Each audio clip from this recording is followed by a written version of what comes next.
শীত চলে আসছে আর শীতে পিঠা পায়েস তৈরি করে খাবো না তা কি করে হয় বলেন তো। তাই আজকে তৈরি করে ফেললাম ছানার পায়েস। এটা একবার তৈরি করে খাওয়ার পরে ভাববেন এটা কি খেলাম। এটা খুবই মজাদার ও সুস্বাদু হয়ে থাকে। তাই এই ছানার পায়েস একবার হলেও বাসায় অবশ্যই তৈরি করবেন। আর এই রেসিপিটা তৈরি করে খাওয়ার পরে অবশ্যই আমাকে কমেন্ট করে জানাবেন এই রেসিপিটা আপনাদের কাছে কেমন লেগেছে। তাহলে কথা না বাড়িয়ে চলে যাই মূল রেসিপিতে। এই ছানার পায়েসটি তৈরি করার জন্য আমার গরুর দুধ লাগছে 2 লিটার। তো প্রথমে আমি 1 লিটার দুধ জাল করে নেব। এখানে আমি এখন প্রথম 1 লিটার দুধ জাল করে নিব।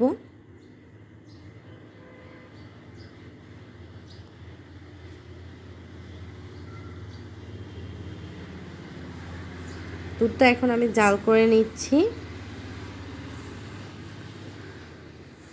খুব বেশি জাল করে নিতে হবে না।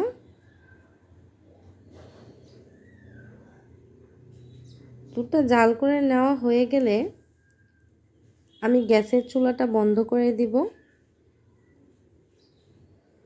চুলাটা বন্ধ করে এখানে আমি 3 চা চামচ পরিমাণ ভিনেগার দিয়ে দিচ্ছি।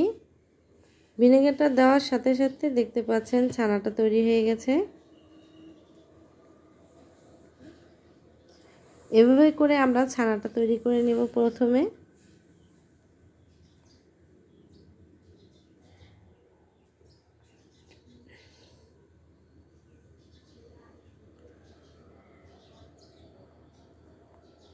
এখন একটা ছাঁকনির সাহায্যে ছানাগুলো প্রথমে আমি উঠিয়ে নেব।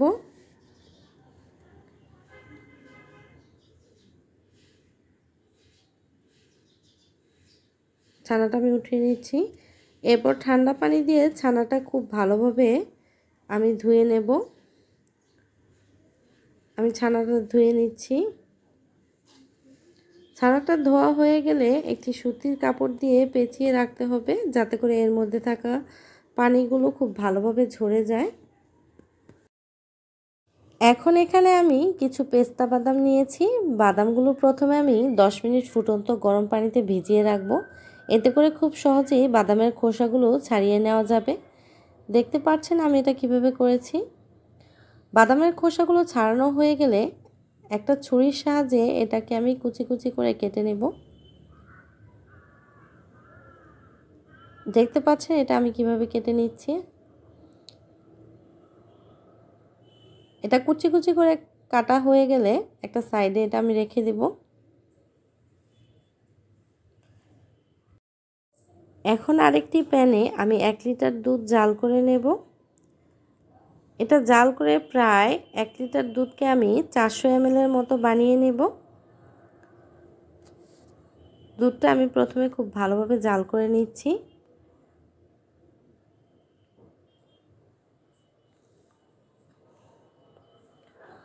আমার দুধটা জাল করা হয়ে গেছে। এখন এখানে আমি দিয়ে দিচ্ছি 2 চামচ পরিমাণ চিনি, দিয়ে দিচ্ছি স্বাদ মতো লবণ, সামান্য পরিমাণে লবণ, খুব বেশি না। আর দিয়ে দিচ্ছি 1 চা চামচ গোলাপ জল, আর দিয়ে দিচ্ছি সাথে দিয়ে দিচ্ছি 1 চা চামচ এলাচ পাউডার। তার সাথে দিয়ে দিচ্ছি কনডেন্স মিল্ক। কনডেন্স মিল্কটা আপনারা আপনাদের মিষ্টি কি পরিমাণ মিষ্টি খেতে চান সেই অনুযায়ী দিবেন। আমি এখানে 6 থেকে 7 চামচের মতো ব্যবহার করেছি। এখন সব কিছু একসাথে ভালোভাবে মিশিয়ে নিচ্ছি।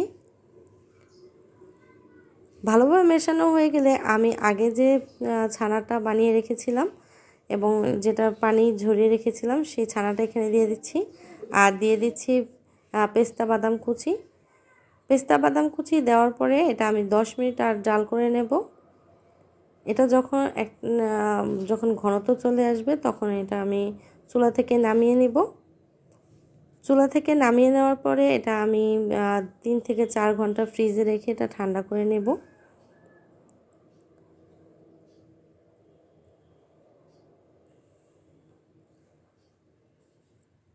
গ্যাসের চুলাটা আমি বন্ধ করে দিচ্ছি। এখন এটা আমি নামিয়ে নেব। নামিয়ে নিয়ে এটা ঠান্ডা হলে এটা আমি ফ্রিজে রেখে দেব।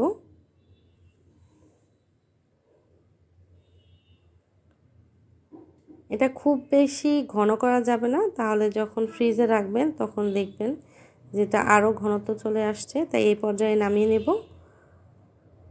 3-4 ঘন্টা ফ্রিজে রাখার পরে এইটার লুকটা দেখেন এরকম এসেছে।